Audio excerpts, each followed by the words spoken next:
A new kind of survivor story from the deadly school shooting with a different kind of demand for change. A student who says a lot of help is needed for those struggling with their mental health because of the shooting. CBS 4's Carey live in Parkland with that story. Carey. Well, Rick, people have been talking for weeks, ever since the shooting, about the long-term mental health repercussions of students who were victimized by the shooting, families who lost loved ones, really anyone who was at Marjory Stoneman Douglas High School that day. Tonight, one of the victims and her attorney are saying they want to establish something to deal with that. But I thought it was a drill, so 17-year-old Daniela Menescal was in her Holocaust history class in the freshman building on February 14th when she heard gunfire. She hid behind a filing cabinet as shots rang out near her in the classroom. Then came the pain. I felt the pain in my back. I felt a pain in my back as if a paintball hit me. So I was like confused because I thought it was a drill and they were hitting us with paintballs. It wasn't paintballs.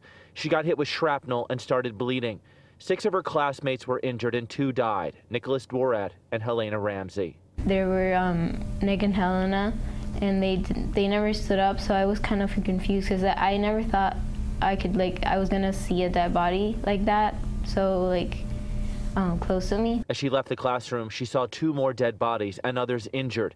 Doctors patched up Daniela's physical wounds at a hospital. It's 3 scars that I'll have for my life.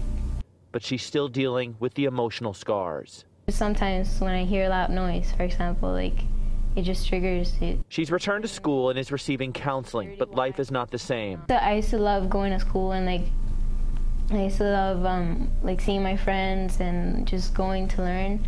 And now I don't even want to go anymore. You know what I mean? I just don't feel motivated and I don't feel protected. Daniela, her mom, and their attorney, Pat Lawler, want a fund established to pay for ongoing mental health counseling for students and staff at the school. The worst thing would be if somebody 4 or 5 years from now needs to get counseling because they have a trigger and they don't have the insurance or the insurance won't cover it. And Lawler believes the state should pay for the counseling and it should be available to victims from now and into the future wherever they are across the U.S. If it's not put together and people just pass it off because it's too difficult, I'm not going to stand for that. I'm going to continue to push for that because this has to be done. I think I'm still in shock. Daniela says she feels some guilt about not being able to save her classmates.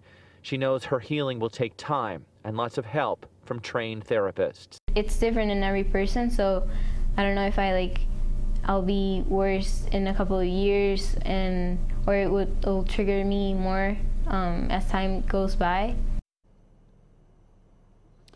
And the attorney, Pat Lawler, believes many of the students and staff at the school that day suffer from post-traumatic stress. And he says just like soldiers who return from war get treatment for PTSD at VA hospitals, he believes victims of the shooting, folks who were here on the campus that day, should have a similar opportunity to get that type of counseling whenever and wherever they need it.